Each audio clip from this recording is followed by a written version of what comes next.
The rookies are in the building, everybody. Washington Commanders rookies officially report for training camp today, Friday, July 18th. Let's get into it.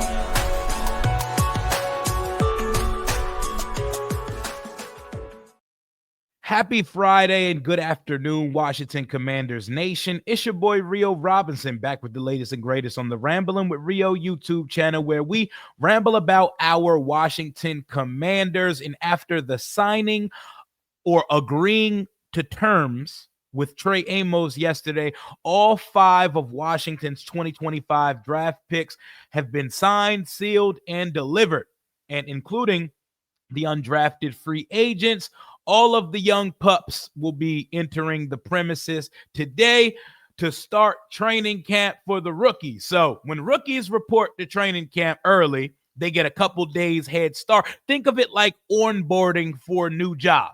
Orientation, onboarding, where you do all the stupid ass training modules and the weird sexual harassment videos. Think of it the same way. You got to come get your playbooks, undergo physicals, and just get acclimated to the environment of being a professional football player.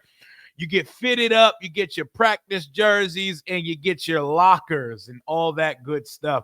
But I'm excited to talk about Washington's rookie class and some of the undrafted free agents we have to look out for. Today, we're going to be talking about who I'm looking forward to seeing the most in training camp, in preseason, who has the highest expectations, who's under the most pressure, and which undrafted free agent rookies will I have my eye on the most. And y'all can let me know your list below in the comments. Before we get to it, make sure you like, comment, and you subscribe to the channel. We're making a push towards 20,000 subscribers. I would like to get there by week 1 of the season, but it is fastly approaching. Let's try to get to 25,000 subscribers before the end of the 25 season. But we can get straight to it, man. I'm going to break down who I'm looking forward to see the most in 2 different categories. Who I'm looking to see the most in camp and who I'm looking to see the most in preseason. So we're going to start with my most anticipated Commanders rookie in training camp 2025. And the answer for me is easy. It is our 4th round pick, Mr. Jalen Lane, the wide receiver, punt returner, specialist, and speed demon. Clearly the fastest player on the roster before putting his cleats on the practice sand. I'm excited to see Jalen Lane. I want to see what Cliff Kingsbury can do with a player of that caliber. If you watch this channel, you watched our live watch parties during last season, and you hear me ramble about our receiving core and weapons in general. One of my biggest complaints is that we don't have guys that can make shit shake with the ball in their hand. We don't have guys that can catch a slant, catch a screen, and go to distance. Guys that can break open a game. Game changers, Jaden had to put the ball in the end zone for about 96% of his touchdowns last year. We didn't have guys that catch it and take it to distance. Jalen Lane changes that. While I know he was drafted primarily as a return specialist because Coach Izzo was excited. He was fired up. He was pounding the table for the guy. Washington hasn't had an adequate punt returner in about a decade or so. We finally have a punt returner, but I'm looking at more than the return factor. Yes, it's going to be nice to have a guy that can flip the field, give Jaden Daniels some better field position or whatnot. But with Terry McLaurin taking prime real estate on one side of the offense, Deebo Samuel taking prime real estate on the other side boundary, with Noah Brown being the primary boundary receiver after Deebo Samuel, we have a vacancy in a wide open position at the slot. Olamide Zaccheaus did a lot of this stuff last year. Luke McCaffrey got some of the bump, and I imagine coming into his second season, Luke McCaffrey will probably have the advantage in the slot spot. But do not get it twisted whatsoever. The slot receiver, inside receiver spot is wide the fuck open on this Commanders roster. And when you got a player that can run as fast, jump as high, and run like a ball carrier with the ball in his hands like Jalen Lane, you find any way to get the ball in his hand. Screen, slant, jet sweep. Pull up his Virginia Tech film.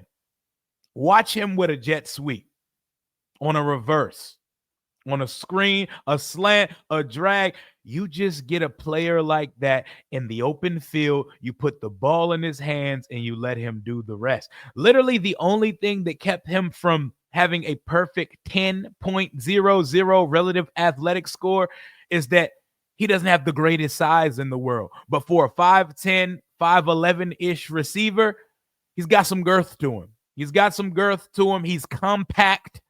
He's not frail body, and I think he has a body that can withstand the punishment and rigors of a strenuous NFL workload. So the player I'm most excited to see in training camp, easily, man, Jalen Lane, rocking the 83 like Ricky Sanders, Albert Connell, James Thrash, and the great Fred Davis. But I'm excited to see him the most in training camp. I have a different answer for preseason.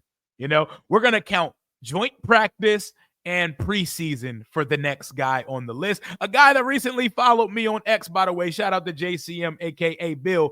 Our 7th round running back is the player I'm most excited to see in a preseason game this year. You know, we got August legends every year. You know, the Marcus Masons of the world, the guys that we champion, the Bryson Tremaines that go crazy in August and absolutely produce in the preseason. This is not that.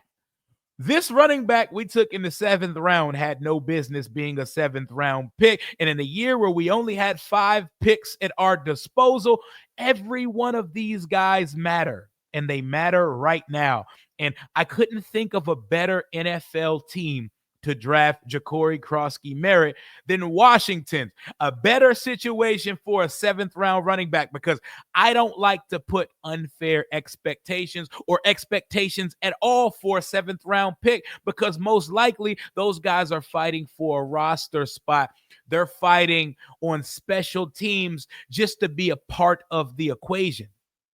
I don't see this 7th round pick being your typical 7th round pick, because we have a running back room that lacks a Batman.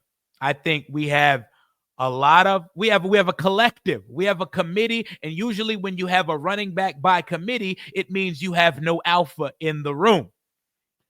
Ja'Cory Crosky-Merritt has a skill set that differentiates from what we already have in the room. Brian Robinson Jr., bruiser. Austin Eckler, tweener, versatile, throw him the ball, let him run out of shotgun sometimes. He's the most versatile back that we have here. Durability could be a concern. Hopefully we don't have to deal with concussions with Austin Eckler this year. Jeremy McNichols, short yardage back, north to south runner. I won't call him a plotter, but he's definitely not a speedster. And Chris Rodriguez. So Chris Rodriguez, Jeremy McNichols, and Brian Robinson Jr. all kind of fit in the same category of running back. And then you got Ja'Cory Crosky-Merritt, a.k.a. Bill, formerly of New Mexico and Arizona. You're getting a 24-year-old 7th round back with all the tread on the tires, all the tread in the world left on them tires. You know, we're not riding hubcap with this one. He didn't play last year, but it was due to a collegiate rule. It was not due to injury.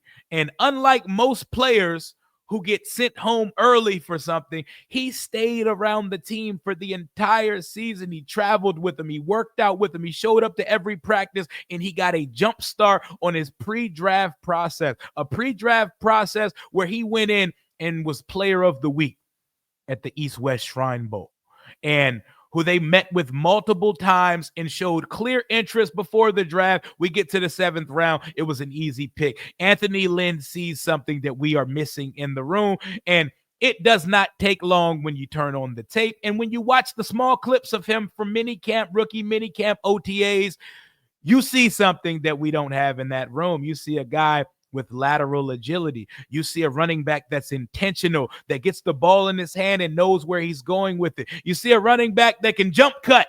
I ain't seen a jump cut here since rinsed Adrian Peterson was running for 1,000 yards on the Redskins with Alex Smith at quarterback a bunch of years ago. It is 2025.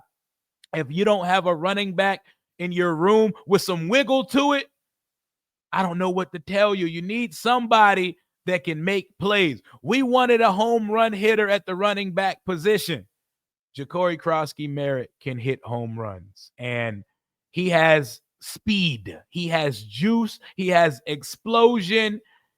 It looks different than the other guys in the room. I'm not trying to place unfair expectations on a 7th-round pick because, like I said, 7th-round picks should be fighting for their life just to get on NFL rosters. But I think situationally, this was the best possible team to be drafted by to get on the field. And I think we will see, given health, knock on wood, Ja'Cory Krosky-Merritt get touches this year. So it's important that in those joint practices with the New England Patriots, with the Baltimore Ravens, in those 3 preseason games versus the Pats, the Ravens, and the Bengals, it is showtime for Ja'Cory Krosky-Merritt. It is time to show what you can do. I want him to go out and pull a rookie Terry. I want him to go out and show so much in one preseason game that we hide him for the rest of the preseason because he's going to be a part of the equation here for 2025. But it's his world. In a world where, since they took one of the preseason games away, you don't really see starters and you don't really see the backups to those starters in the preseason. Ja'Cory Krosky-Merritt should be getting a full workload in at least 2 of these preseason games this year, but most likely all 3, including that final preseason game. He may start the whole game. They may give him a full audition to see what you got with 20-plus touches in a game. I'm so excited.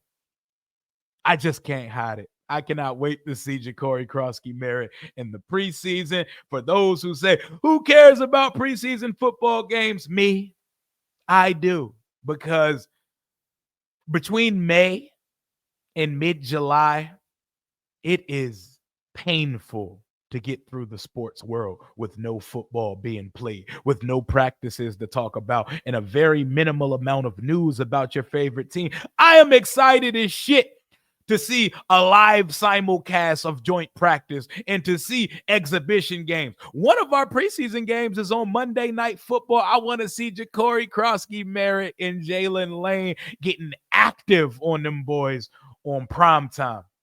I cannot wait for it, but most looking forward to seeing in the camp, Jalen Lane. Most looking forward to seeing a preseason atmosphere, Ja'Cory Krosky-Merritt, which goes to which rookie is most important to Washington's success in 2025? Another question that could be subjective to you that feels very simple to me.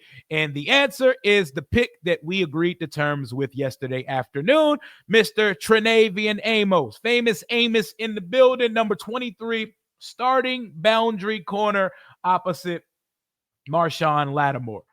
I think if he comes in and has a solid to Mikey Sandristil like rookie impact on this team starting right away, Washington's cornerback room becomes one of its strengths, and the defense will be significantly improved in 2025. Mikey Sandristil, he gets to go back to his natural home inside. We get a fully healthy, hamstring on the bone, leaner Marshawn Lattimore in 2025, but we all want to see Trey. We want to see Trey Amos, a guy Adam Peters and company felt firmly comfortable taking at 29 had Josh Connerly not been there. Trey Amos is easily the guy that most directly affects Washington's success in 2025. Press man corner with the versatility to play zone, can use him in a ton of ways, has the size, has the physicality, and the ball skills. We don't have to worry about a fleet-footed corner or a corner without the size to play at the NFL level with Trey Amos. He checks all the boxes, and on-field drip, swagger, body movement, all of that. I pay attention to all of that shit. And he's got it. He's got the aesthetics. He's got the gloves with the half sleeve. He dances. He has that star corner type of aura and demeanor. He checks a lot of boxes for me. I can't wait to see what type of training camp he puts out. Don't expect to see much Trey Amos in the preseason because I think that boy is starting off the rip. So, most important to Washington's success, we now transition into highest expectations. Another easy one. The most expectations on your draft should always fall with the premium pick. The people that get the fifth-year options on their contract, that would be first-round draft pick Josh Connerly Jr. I know some people probably believe that he's 21, he's young, you know, we don't need to see anything out of him this year. We could give him a red shirt year. I'm going to slow you down right there. You got a little bit too much dip on your chip, brother. I need Josh Connerly to make an impact in 2025. An impact starting. I don't need to see my first round pick not starting over Andrew Wiley in 2025. Wow. I don't need him to be some elite all-pro guy. I need him to get out there, take his lumps, learn from one of the best in the business, 7th overall, Laramie Tunzel. I need him to be on the field, getting reps and protecting the right side, the throwing arm side of my quarterback this year. You take a tackle in the first round of the draft, he should be able to start over Andrew Wiley. Andrew Wiley has held it down, and he's better than fans give him credit for, but he is not good enough to be keeping first-round picks off the football field. Yes, Josh Connerly can use more in his technique. Yes, he can add more game strength, etc. Get him in the weight room and put some steak in that boy. We need him on the field in 2025.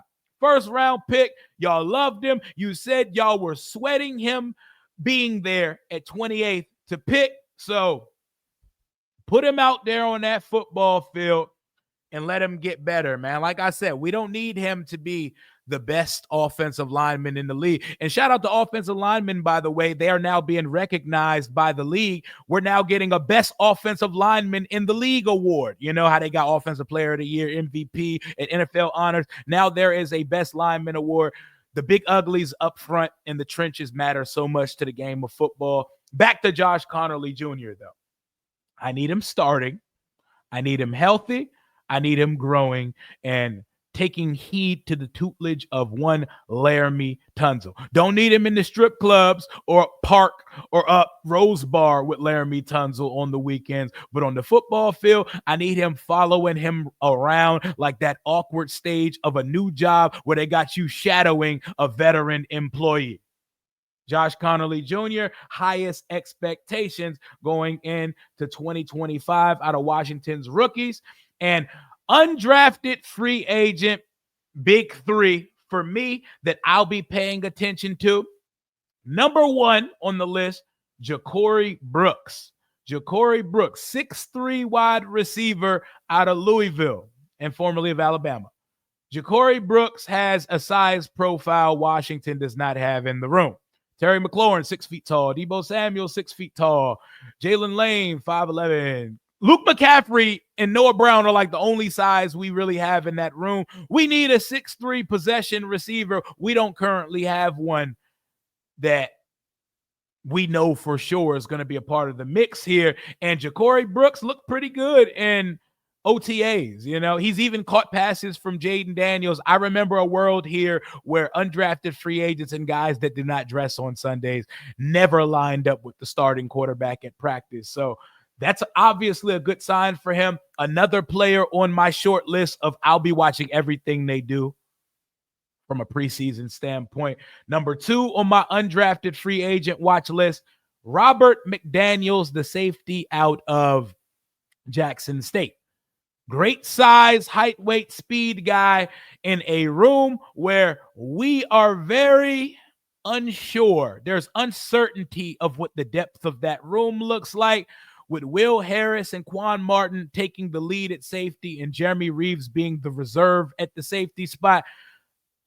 we are a couple snaps away from Percival Butler being on a football field. I don't need Percy Butler doing anything but covering punts and kick returns. I don't need him out there at safety because he has some of the worst instincts and angles I've seen since Bakari Rambo.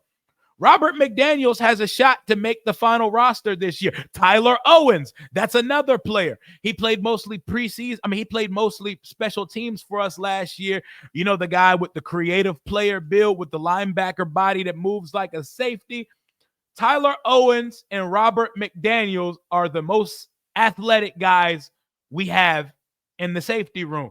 I want to see what he does in the preseason. I want to see what he does during camp. I want to see how he moves with NFL speed. And last on my list is going to be Fentrell Cypress.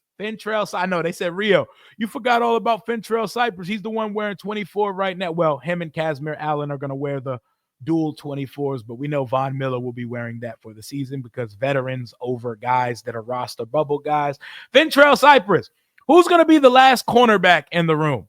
So if we got Amos on one side starting, Lattimore on one side starting, and Mikey Sanders still, and Jonathan Jones is your first reserve, Noah Igbenogany is now your cornerback 5, and I love a world where Igbenogany is cornerback 5 and not one of your starters and being relied upon.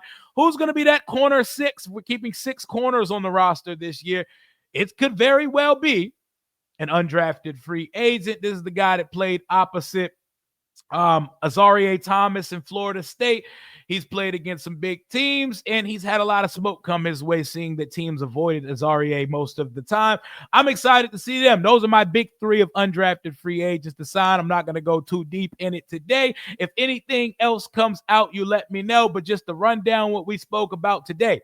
Washington Commanders rookies reported to Ortho Virginia Training Center at Commanders Park to get ready for the onboarding process and physicals and equipment fitting of training camp. Veterans report on the 22nd. I went through what rookie I'm most excited and looking forward to seeing in camp. That's Jalen Lane. And preseason, that's JCM. What rookie is the most important to Washington's success in 2025? Mr. Trenavian Amos.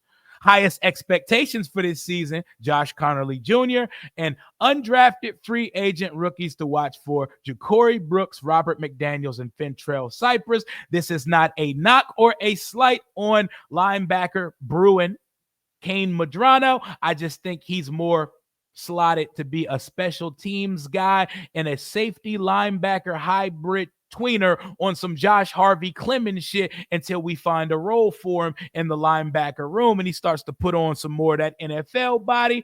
Let me know all of your rookie assessments, assumptions, etc. in the comments below. Make sure you click the thumbs up and the like on this video. If you're not subscribed to this channel yet and you're a Commanders fan, what are you waiting for? Let's get this channel up to 20,000 subscribers as we push closer to 2025 NFL kickoff. We're only 40 some odd days away from the season and training camp starts next week. Y'all don't have to flood the comments with hashtag pay Terry. We all want Terry McLaurin to be paid, and I have a hunch that they're going to get it done over the next 4 or 5 days or so. Fingers crossed. Hail to the Washington Commanders. Until next time, Commander Rio is out.